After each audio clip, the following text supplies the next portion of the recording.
Hi, beloveds. I'm currently experiencing a rebirth. Haha. Symbolic by the haircut.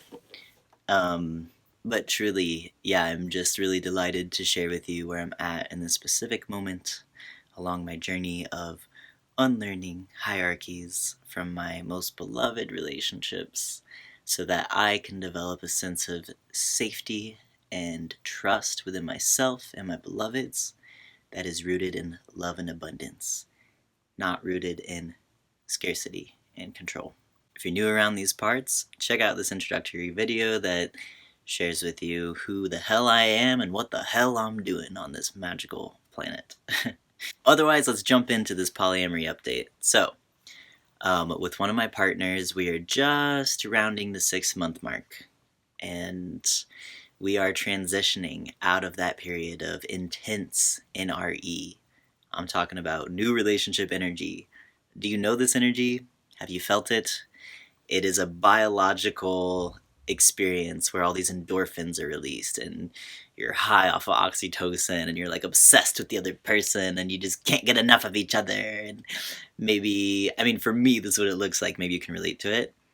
But for me, it's like being clear on my boundaries and then just like having those boundaries loosen because, oh, well, we're getting to know each other. So it's okay. This is one time. And then 3 months later, it's like, oh, yeah, it's still okay. Like, for example, one of the boundaries that I have like softened or ignored for the sake of like connecting with my new partner is my boundary around my cell phone use. So usually I turn my phone on airplane mode around like 9:30 or 10 o'clock just so I can like unwind and like really get some good deep sleep. And so normally I follow that pretty well, but then that new relationship energy just like does something to me, and I find myself when my phone automatically goes into do not disturb mode, I'm like, actually, we can just ignore this and turn this off because I want to see if my partner texted me.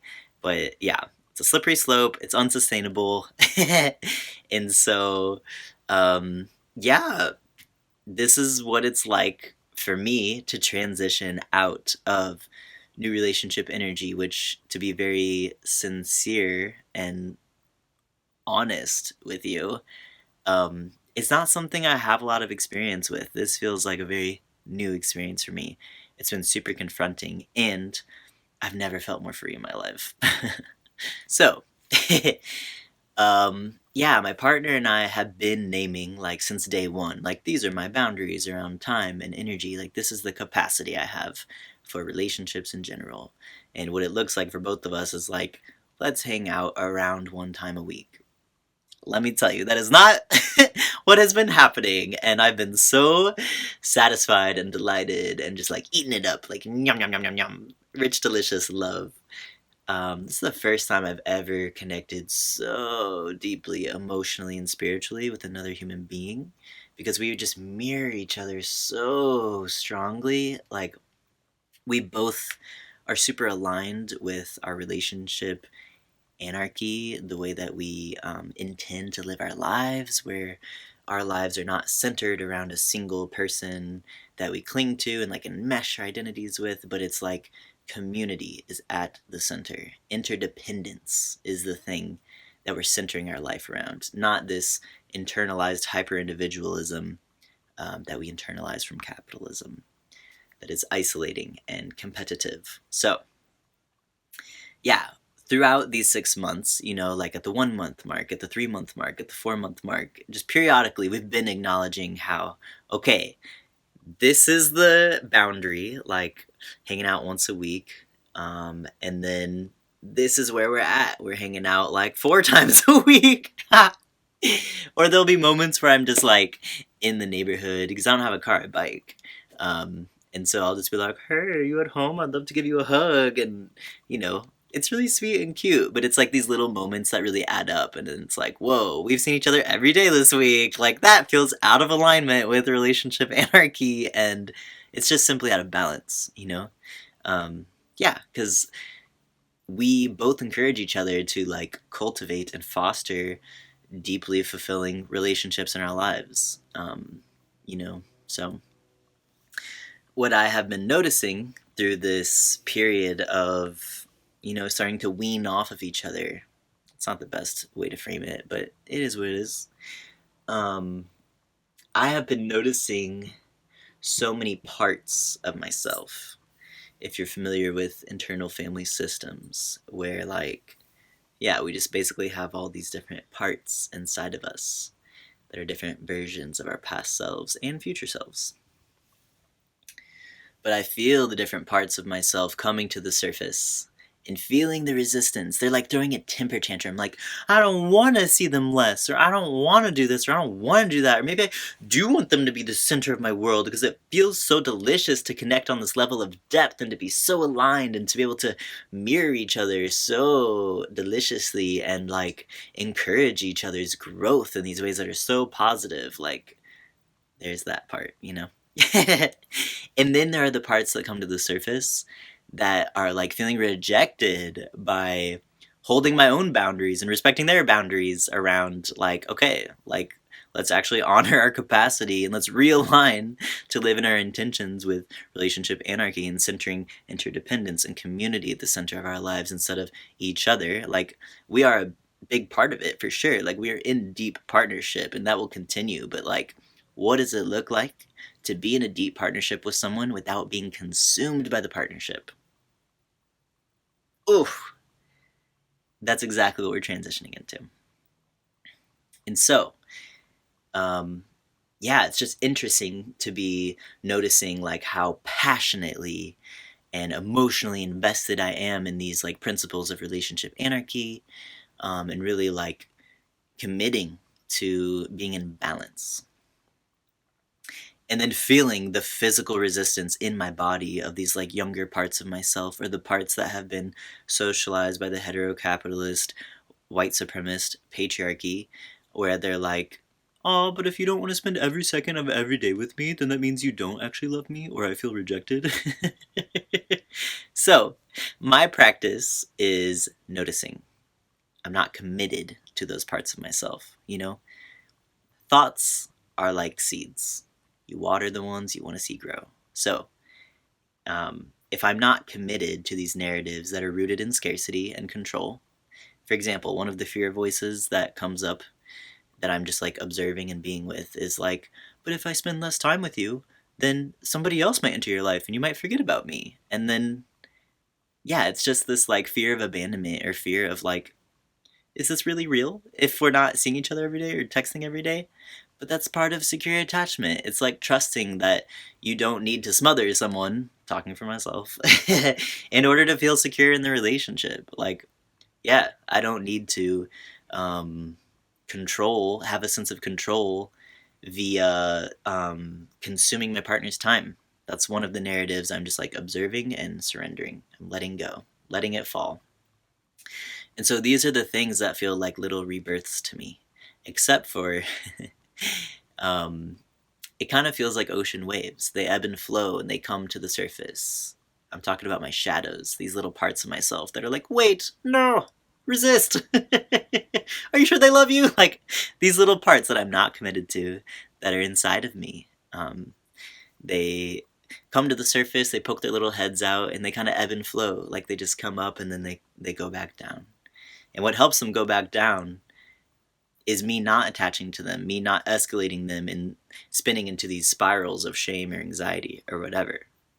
It's part of the experience, but what helps me not spiral into a pit hole that never ends is the ability to regulate my nervous system. So my practice is noticing and not resisting it. Not attaching to it, but not resisting it. Because emotions are energy in motion. It moves through the body if you allow it. When you're in a trauma response, you will tense up. Your breathing will get shallow and tight. Your body will get tense. You'll notice tension in different places. It's different for everyone. And so the way to actually allow the energy and motion to move through you and complete the process is to breathe through it, is to help facilitate the movement of energy. There's so many ways that you can facilitate this movement of energy.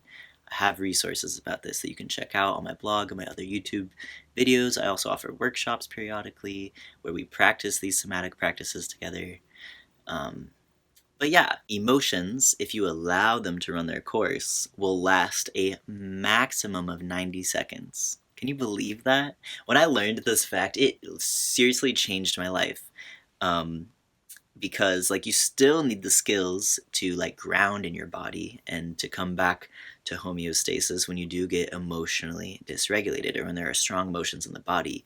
But just the mental knowing that like this feeling isn't going to last forever, and that actually I think I can take deep breaths for 90 seconds and I will be okay. Like there's so many ways to regulate your nervous system. So yeah, you just choose what works for you, you experiment.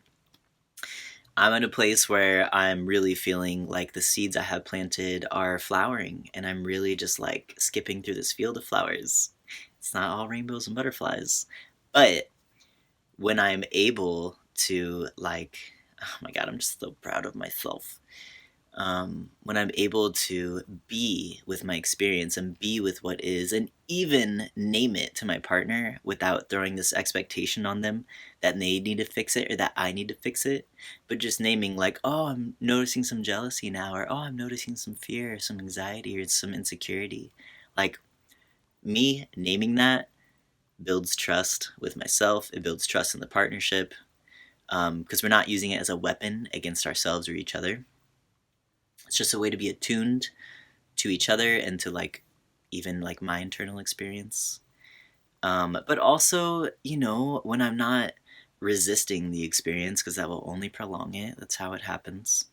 But just being with what is and allowing the waves to come to the surface and then crest back down and crash. I'm really building so much trust in myself, and it's wild to me. I never imagined I could feel this level of ease and comfort and trust with another human being. Like, legit, it's the first time in my life I've ever felt this depth of trust with another person. And I can credit them for it, and I can credit myself. Because we both individually really show up for ourselves, but then for each other, we also really show up for each other and for the relationship. We are committed to this. And so, yeah, it's a big moment of shedding layers of scarcity by just allowing them to be, not attaching, just letting them fall away. And I can feel my energetic field. It feels lighter. Ugh. Ugh. It feels more spacious and expansive and abundant and radiant. Yeah, it feels amazing. I feel high on life. And it doesn't mean the fear is gone. No, the fear is always there because, I mean, really, fear is there to keep you safe. If you had no fear, you would probably die, legit, because, like, the fear helps you set boundaries. Prepares you for potential threats. If you had no system to prepare you for potential threats, you would legit die. Like, you'd be gone so quickly. So, my goal is not to eliminate my fear, but to be courageous. In order to be courageous, you have to be afraid. Because courage is a combination of fear and action. When you're feeling fear, and then you let the fear dominate you, and you surrender to the fear, and you're like, okay, I won't take risks. Okay, I'll just cling to over here where it's safe. Like, that's not very courageous. Yeah, it's keeping you safe, but it's not courageous. In this case, I'm being courageous because I'm like, ooh, I am scared, and I know what's waiting for me on the other side, and I trust that I am resourced enough, I have the skills, or if I don't have the skills, that I can figure it out and I will be okay. I can make it to the other end of this. And I know my partner is deeply invested with me, and I know we're in this together. And I know that I'm not alone in my insecurities. They have them as well, you know? And so, not that I'm like celebrating the insecurities or something, but it's just part of that open authenticity and part of building trust, like not being ashamed about what you're feeling and not weaponizing feelings against each other or calling someone crazy for having feelings, which is super violent. It is rooted in the witch trials. Like, people would legit get murdered publicly in torturous, gruesome ways, and all you had to do is call someone crazy in order for them to be publicly executed and humiliated. So So normalized in these heteronormative relationships where the guy will call the girl crazy for having like literally any emotion, which is a fucking part of the human experience. So, you know, even just to be able to be like, hi, I'm having emotions, here they are, just inviting them into the space and knowing where the other person is at, knowing where you are at. Uh, having that space to be with what is deeply trust building. And I am just bathing in this pool of trust. It is such an art to live this way, to not resist impermanence, to be like, okay, we have an intention of being life partners, of being anchors for each other, and also acknowledging the fact that, like, we don't have control over the future. I cannot guarantee you I'm always going to be in your life because we don't know how we're going to evolve over time. But what is sure is impermanence. God is change, as Octavia Butler says. So what is certain is that we will evolve over time. And my deepest desire is that we will evolve together, alongside each other, you know, like walking along our own paths alongside each other, witnessing, encouraging, supporting, celebrating. That's all I want for my life, is to have an entire community like that, where it just feels so nourishing. And I'm very much in process, like it's slowly coming together. So it's all new terrain for me. I did not get here overnight. Life is a journey. There is no destination of like, oh, I'm healed now, you know. And even secure attachment, what I'm learning through experience is that it is a fluid state of being. It is not black or white. Like, oh, I have reached secure attachment. Ha ha. Level achieved. No. It is a fluid state of being that I ebb and flow in and out of, depending on context, depending on so many things, depending on who the person is. You know, there's just so many factors. So, yeah. Perfectionism is a characteristic of white supremacy. Human beings are not perfect. It's impossible. So, yeah, I'm letting go of that expectation as well and just really celebrating how delicious life feels in this moment, even when everything is not perfect or, you know, like, I'm just so happy with how much progress I've made and where I'm at and how loved and cared for I feel. And just how liberating it feels to be confronted by the fears and the anxieties and insecurities and to not be taken out by them. Ugh, I am living a dream. I cannot tell you. Lucid living over here. So yeah, may this inspire you. Let me know how you can relate to this. Let me know, yeah, what do you, how is this landing with you? What is hearing about my experience bringing up in you and your experience? Would love to know where you're at in your journey, no matter how comparable it is to mine or not, because there's no right or wrong place to be. Like, we're all exactly where we need to be, you know? So it's a very fluid, non-linear journey, and I'm here to connect, so let me know.